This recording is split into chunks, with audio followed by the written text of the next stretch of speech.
जय हिंद साथियों, स्वागत है एक बार फिर से आप सभी का शिक्षा संकल्प के इस ऑनलाइन यूट्यूब प्लेटफॉर्म पर। कैसे हैं आप सभी साथी? आशा करते हैं कि आप लोग बहुत ही अच्छे होंगे, स्वस्थ होंगे। आप सभी जानते हैं डेली सुबह 11:30 बजे जीके जीएस की स्पेशल क्लास होती है जो कि बीएड एंट्रेंस एग्जाम के लिए महत्वपूर्ण है। आप किसी भी स्टेट से हैं, उस स्टेट की बीएड या प्रवेश परीक्षा की तैयारी कर रहे हैं, सुबह 11:30 बजे इस क्लास को करना बिल्कुल मत भूलिएगा। साथियों, यहाँ पर जो है सेलेक्टेड क्वेश्चन से ही कवर किए जा रहे हैं जो परीक्षा के दृष्टिकोण से महत्वपूर्ण है। आइए शुरुआत करते हैं आज की इस स्पेशल क्लास की। आपकी स्क्रीन पर पहला क्वेश्चन लग चुका है, आंसर दीजिएगा सभी लोग कि राज्यसभा के सदस्य का कार्यकाल कितने वर्ष का होता है? 2 वर्ष, 5 वर्ष, 6 वर्ष और आपका दिया है 4 वर्ष। एक बार सभी साथी प्रयास करेंगे आंसर देने के लिए। साथियों, अगर हम बात करें राज्यसभा की तो ये जो है संसद का उच्च सदन कहलाता है। ठीक है, आप सभी जानते होंगे संसद के जो है 2 सदन हैं, एक आपकी है लोकसभा और दूसरी होती है आपकी राज्यसभा। राज्यसभा को साथियों उच्च सदन कहा जाता है और लोकसभा को आप जानते होंगे कि इसे निम्न सदन कहा जाता है। ठीक है, तो बात करें साथियों राज्यसभा के सदस्यों का कार्यकाल, तो ये इनका कार्यकाल होता है 6 वर्ष का और लोकसभा के सदस्यों का कार्यकाल होता है 5 वर्ष का। ठीक है, यहाँ पर आप देखेंगे जो आपका सी विकल्प दिया है बिल्कुल करेक्ट आंसर हो जाएगा। अगला सवाल देखिएगा, वस्तु और सेवा कर जो भारत में शीघ्र ही शुरू किया जाने वाला है, ये बताइएगा ये कैसा कर है? अप्रत्यक्ष कर है, प्रत्यक्ष कर है, राज्य कर है या आपका दिया है सेवा कर? बताएं। क्वेश्चन नंबर 2 का राइट आंसर क्या हो जाएगा? एक बार सभी साथी कोशिश करेंगे सही जवाब देने के लिए। चलिएगा भाई, तो साथियों आप जानते होंगे भाई जीएसटी क्या है? ये एक प्रकार का अप्रत्यक्ष कर है। ऑप्शन नंबर आपका जो ए दिया है बिल्कुल राइट आंसर हो जाएगा। जो भी साथी ए ऑप्शन पर जा रहे हैं वो बिल्कुल करेक्ट है। अगला सवाल, इनमें से कौन सी फसल की कटाई जो है मार्च अप्रैल में नहीं होती है? बताइए। धान, गेहूं, सरसों, उपरयुक्त सभी। यहाँ पर आपके सामने क्वेश्चन नंबर 4 में 4 विकल्प दिए गए हैं। फटाफट आप लोग यहाँ पर आंसर देने का प्रयास करिएगा। चलिए सभी साथी आंसर देने का प्रयास करेंगे क्वेश्चन नंबर 4 का।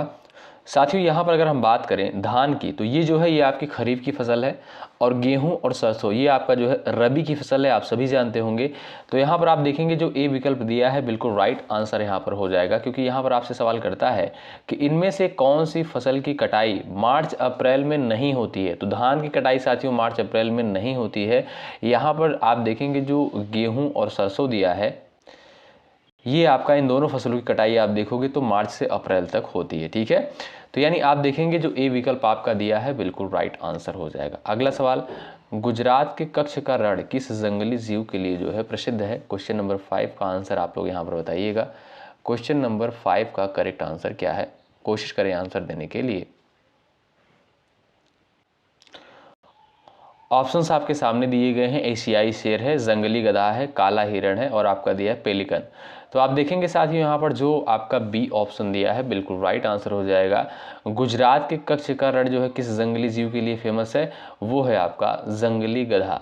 बी ऑप्शन आपका यहाँ पर राइट आंसर हो जाएगा। सवाल नंबर 6 स्क्रीन पर है, एंटीबॉडीज़ जो हमारे शरीर को संक्रमणों से बचाते हैं वह किस प्रकार के यौगिक होते हैं? कार्बोहाइड्रेट होते हैं, वसा, प्रोटीन, विटामिन?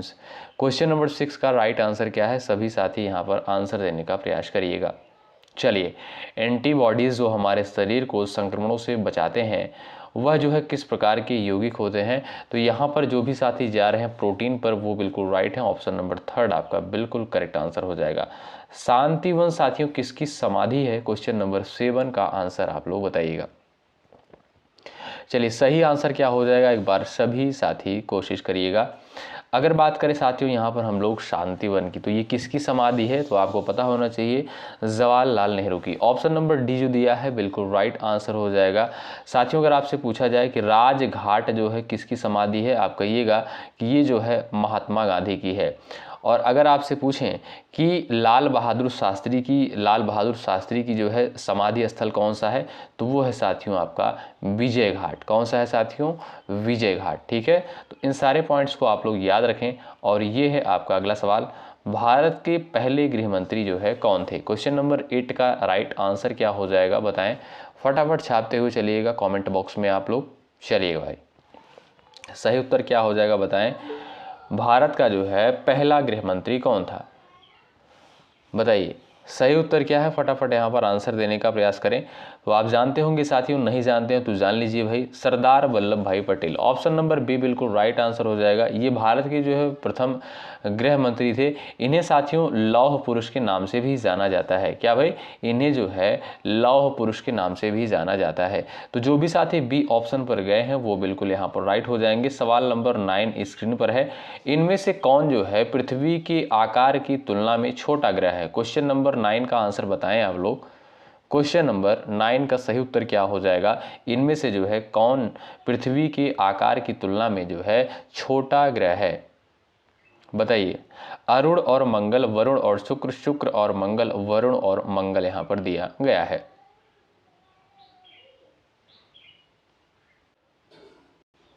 तो साथियों यहां पर आप देखेंगे जो आपका दिया है ऑप्शन नंबर 3, ये बिल्कुल राइट आंसर हो जाएगा। यहाँ पर जो भी साथी जा रहे हैं 3rd ऑप्शन पर वो बिल्कुल राइट है। साथियों अगर हम बात करें मंगल की तो इसे जो है लाल ग्रह भी कहा जाता है। क्या, लाल ग्रह इसे कहा जाता है। और यहाँ पर देखेंगे जो आपका शुक्र दिया है, इसे जो है भोर का तारा भी कहते हैं। इसे साथियों सांझ का तारा भी कहा जाता है। क्या, सांझ का तारा भी इसे कहा जाता है। ठीक है, तो यहाँ पर जो भी साथी गए हैं ऑप्शन नंबर 3rd पर वो बिल्कुल राइट है। और आगे बढ़ते हैं और सवाल नंबर यहाँ पर देखेंगे 10। तमिलनाडु की पुलिकट में गैलरिया किले का निर्माण जो है किसके द्वारा करवाया गया था? क्वेश्चन नंबर 10 का आंसर बताइए आप लोग। चलिए भाई, गैलरिया किले का निर्माण जो है किसके द्वारा करवाया गया था? अंग्रेजों के द्वारा, डचों के द्वारा, पुर्तगाली के द्वारा और यहाँ पर दिया फ्रेंच के द्वारा। आप देखेंगे साथियों राइट आंसर हो जाएगा ऑप्शन नंबर बी। गैलरिया किले का निर्माण जो है डचों के द्वारा करवाया गया था। यहाँ पर बी विकल्प आपका बिल्कुल राइट आंसर हो जाएगा। अगला सवाल यहाँ पर ये है, निम्नलिखित में से किस भारतीय राज्य की समुद्र तटीय सीमा जो है सबसे छोटी है? क्वेश्चन नंबर 11 का आंसर बताएं आप लोग। चलिए, किस भारतीय राज्य की समुद्री तटीय सीमा जो है सबसे छोटी है? गोवा की है, गुजरात की है, केरल है और आपका दिया है उड़ीसा। तो सही उत्तर क्या हो जाएगा भाई, छापिएगा आप लोग यहाँ पर। तो भाई बिल्कुल सिंपल सा क्वेश्चन है, ऑप्शन नंबर ए बिल्कुल राइट आंसर हो जाएगा। गोवा की जो है तटीय सीमा सबसे छोटी है। और सबसे लंबी भाई किसकी है? गुजरात राज्य की। किसकी भाई? गुजरात की है। अगला सवाल यहाँ पर देखिएगा, स्मार्टफोन में सामान्यतः प्रयोग किए जाने वाला जो है ऑपरेटिंग सिस्टम कौन सा है? क्वेश्चन नंबर 12 का आंसर बताएं।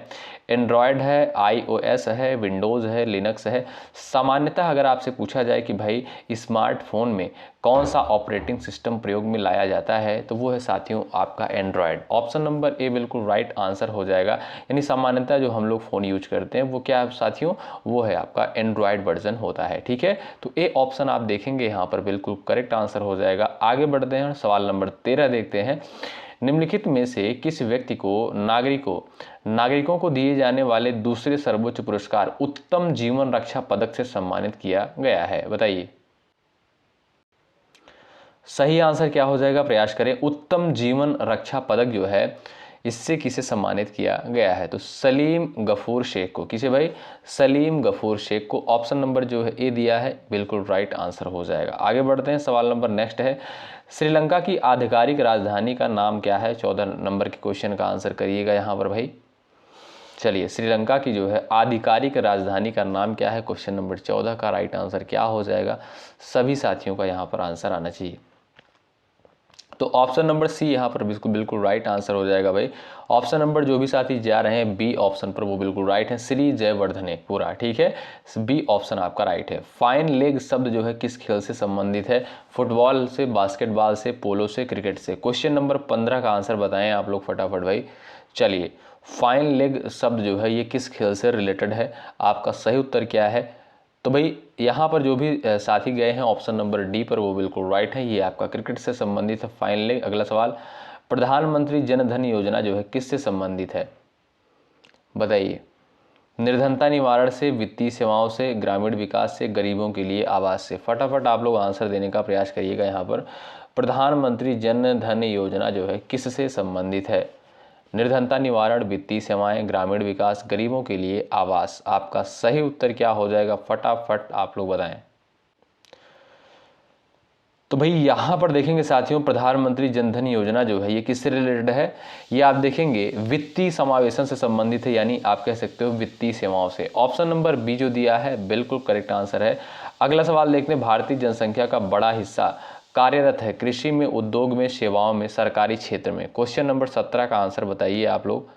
क्वेश्चन नंबर 17 का करेक्ट आंसर क्या हो जाएगा, भारतीय जनसंख्या का बड़ा हिस्सा जो है किस क्षेत्र में कार्यरत है, कृषि में, उद्योग में, सेवाओं में, और आपका दिया है सरकारी क्षेत्र में। तो सही उत्तर क्या हो जाएगा भाई, एग्रीकल्चर में। ऑप्शन नंबर ए जो दिया है बिल्कुल राइट आंसर हो जाएगा। ठीक है, ए विकल्प वाले साथी यहाँ पर बिल्कुल राइट है। अगला सवाल, दिल्ली मेट्रो जैसी इलेक्ट्रिकल लोकल ट्रेनों को क्या कहा जाता है। क्वेश्चन नंबर 18 का आंसर बताइएगा। चलिए फटाफट छापिएगा आंसर। दिल्ली मेट्रो जैसे इलेक्ट्रिकल लोकल ट्रेनों को क्या कहा जाता है, EMF, ESU, EMU, EPF। Question number 18 का आंसर बताएं आप लोग फटाफट, यहाँ पर आपका सही आंसर क्या हो जाएगा। तो जो भी साथी यहाँ पर बता रहे हैं EMU यानी ऑप्शन नंबर सी बिल्कुल राइट आंसर हो जाएगा, यानी electric multiple unit. Option number C वाले साथी यहाँ पर बिल्कुल राइट हो जाएंगे। भारत में जो है 6 से 14 साल के बच्चों के लिए निःशुल्क और अनिवार्य शिक्षा से संबंधित अनुच्छेद जो है कौन सा है। क्वेश्चन नंबर 19 आपके स्क्रीन पर है, छापिएगा आंसर आप लोग, और लाइक की संख्या भाई आप लोग बढ़ाते चलिएगा। ठीक है, बिना कहे लाइक कर दीजिएगा सेशन को। क्वेश्चन नंबर 19 का राइट आंसर क्या हो जाएगा, तो आप देखेंगे 21A, आपका डी ऑप्शन बिल्कुल राइट आंसर हो जाएगा। भारत में जो है 6 से 14 साल के बच्चों के लिए निःशुल्क और अनिवार्य शिक्षा का प्रावधान जो है अनुच्छेद 21A के तहत किया गया है। यहाँ पर आपका डी विकल्प राइट है। सवाल नंबर नेक्स्ट है, भारतीय औद्योगिक विकास बैंक यानी IDBI का स्थापना जो है किस वर्ष हुआ था। क्वेश्चन नंबर 20 का आंसर बताएं। चलिए, industrial development bank of India यानी IDBI का जो है इसकी स्थापना कब हुई थी साथियों, आप देखेंगे 1964 में। कब भाई, 1964 में जो है इसकी स्थापना हुई थी। ए ऑप्शन वाले साथी यहाँ पर जो है बिल्कुल राइट हो जाएंगे। अगला सवाल, कौन सा जो है एक प्राकृतिक रेशा नहीं है। क्वेश्चन नंबर 21 का आंसर बताएं, कौन सा जो है एक प्राकृतिक रेशा नहीं है। लिनन, रेशम, जूट, नायलॉन। चलिए, बिल्कुल सिंपल सा क्वेश्चन, इसका आंसर भाई सभी का आना चाहिए, प्रयास करिएगा। तो भाई आप देखेंगे साथियों, यहाँ पर जो आपका नायलॉन है ये एक प्रकार का कृत्रिम रेशा होता है। ठीक है, यानी मानव निर्मित होता है। बाकी लिनन, रेशम और जूट ये आपका नेचर से प्राप्त होता है, यानी ये जो है आपका प्राकृतिक रेशा होता है। ऑप्शन नंबर डी बिल्कुल राइट आंसर है। निम्न में से कौन सा तत्व जो है धम्म में वर्णित नहीं है, बताइए। क्वेश्चन नंबर 22 का राइट आंसर बताएं। सही उत्तर क्या है, माता पिता का आज्ञा का पालन, दान पुण्य, भ्रात भाव, संघ के प्रति आस्था। बताइए सही उत्तर क्या है, फटाफट आंसर करें। निम्न में से कौन सा तत्व जो है धम्म में वर्णित नहीं। क्वेश्चन नंबर 22 का आंसर करिएगा यहां पर सभी लोग भाई।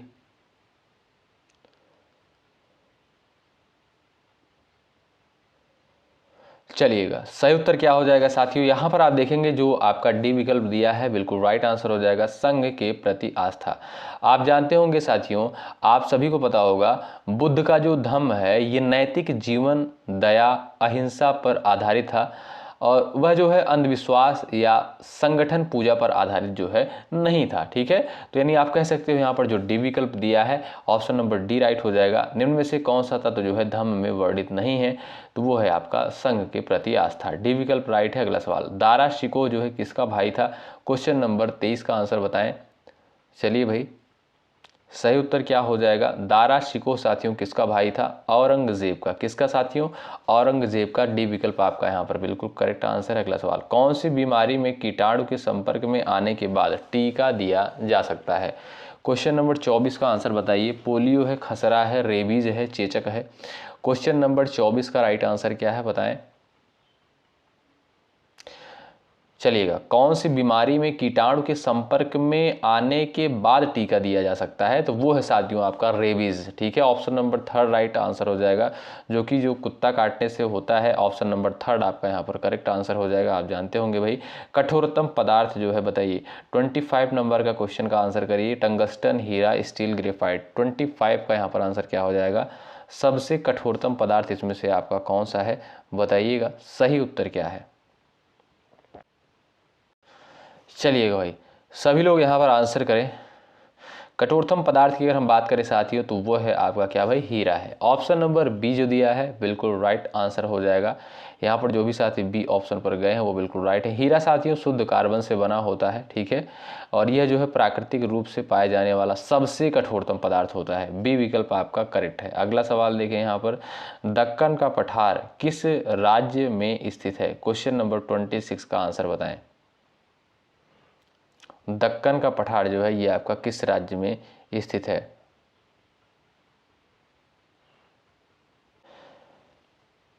साथियों यहाँ पर अगर आप देखेंगे दक्कन का पठार जो है कई राज्यों में फैला हुआ है। जैसे आपका हो गया क्या भाई, यहाँ पर आंध्र प्रदेश दिया है, कर्नाटक दिया है, ठीक है, तो आप देखेंगे जो है ये आपका कई राज्यों में फैला हुआ है, ठीक है।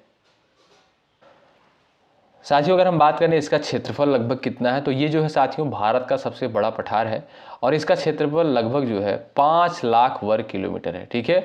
और ये आप देखेंगे महाराष्ट्र, तेलंगाना, उत्तरी कर्नाटक और गुजरात के कठियावाड़ क्षेत्र में जो है फैला हुआ है, ठीक है।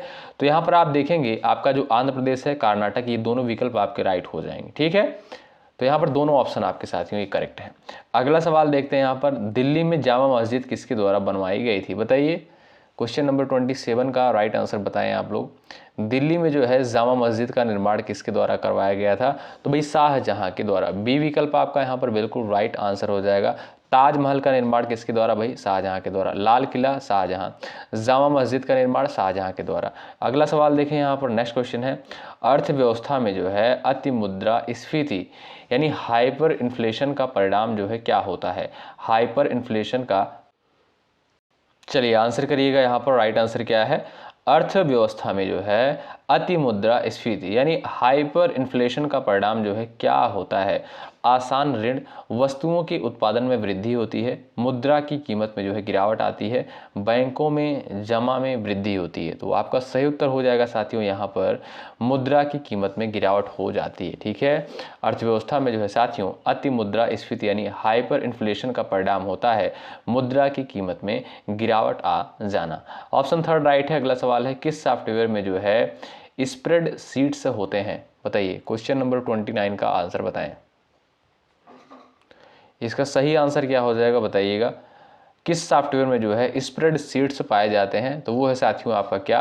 Microsoft Excel. किसमें दोस्तों? Microsoft Excel. आप जानते होंगे साथियों कंप्यूटर से भी सवाल पेपर में बनते हैं। डी ऑप्शन आपका राइट है। कौन सा एक बड़ा कोयला उत्पादक राज्य है? क्वेश्चन नंबर 30 का आंसर बताइए। कौन सा जो है एक बड़ा कोयला उत्पादक राज्य है? क्वेश्चन नंबर 30 का करेक्ट आंसर क्या हो जाएगा? बिहार, केरल, असम और आपका दिया है छत्तीसगढ़। साथियों अगर आप यहाँ पर ऑप्शंस के अकॉर्डिंग देखेंगे तो वो हो जाएगा आपका छत्तीसगढ़, नहीं तो अगर आप देखेंगे वैसे तो आपका झारखंड है, ठीक है। लेकिन यहाँ पर ऑप्शंस देखेंगे तो आपका छत्तीसगढ़ होगा। डी ऑप्शन आपका बिल्कुल राइट आंसर हो जाएगा। अगला सवाल, एक लोहे का जहाज यहाँ पर दिया है, एक लोहे का जहाज पानी में तैरता है पर एक लोहे की गेंद पानी में डूब जाती है। यह उदाहरण जो है किसका एग्जाम्पल है बताइएगा? न्यूटन के तीसरे का नियम, न्यूटन के गति की जो है दूसरा नियम जो है, और यहाँ पर दिया पास्कल के नियम का, आर्किमिडीज के नियम का, डाल्टन के नियम का। क्वेश्चन नंबर 31 का आंसर बताएं, ठीक है। तो भाई बताइएगा सही उत्तर क्या हो जाएगा? सही उत्तर क्या हो जाएगा भाई? वो है आपका आर्किमिडीज के नियम का। ऑप्शन नंबर थर्ड जो है बिल्कुल यहाँ पर राइट आंसर हो जाएगा। आगे बढ़ते हैं और ये रहा आपके सामने अगला सवाल, निम्नलिखित में से जो है कौन सी ऑटोमोबाइल गैस एक वायु प्रदूषण नहीं मानी जाती है? क्वेश्चन नंबर 32 का आंसर बताइएगा। कौन सी जो है ऑटोमोबाइल गैस एक वायु प्रदूषण नहीं मानी जाती है? क्वेश्चन नंबर 32 का राइट आंसर क्या हो जाएगा? साथियों इस क्वेश्चन का जो राइट आंसर हो जाएगा, ध्यान रखें भाई, वो है आपका क्या? नाइट्रोजन। ऑप्शन नंबर जो डी दिया है बिल्कुल राइट आंसर हो जाएगा। अगला सवाल देखते हैं, ये रहा, स्टैचू ऑफ लिबर्टी अमेरिकी लोगों को किस देश के द्वारा भेंट किया गया? क्वेश्चन नंबर 33 का आंसर क्या हो जाएगा बताइए। स्टैचू ऑफ लिबर्टी जो है अमेरिकी लोगों को किस देश के द्वारा भेंट किया गया? तो फ्रांस के द्वारा। किसके द्वारा भाई? फ्रांस के द्वारा। ऑप्शन नंबर यहाँ पर साथियों आप देखेंगे जो थर्ड ऑप्शन दिया है बिल्कुल राइट आंसर हो जाएगा। साथियों इस क्लास में हमने जो है 33 क्वेश्चंस को सिर्फ और सिर्फ आज कवर किया है और कल से जो है हम लोग बिल्कुल अच्छे तरीके से यहाँ पर सभी क्वेश्चंस को, लगभग 50 प्रश्नों को हम लोग सॉल्व करते हैं। आप सभी जानते हैं कि जो यहाँ पर क्वेश्चन होते हैं उनकी संख्या जो होती है पूरी 50 होती है। लेकिन आज की इस क्लास में हमने सिर्फ और सिर्फ 33 क्वेश्चंस को ही सॉल्व किया है। अभी और सारी क्लासेज आपको प्रोवाइड की जाएंगी, आप लोग धैर्य के साथ बने रहिएगा, ठीक है। सारी चीज़ें अभी आपको प्रोवाइड की जाएंगी। मिलते हैं आपसे अगली क्लास में, तब तक के लिए जय हिंद जय भारत।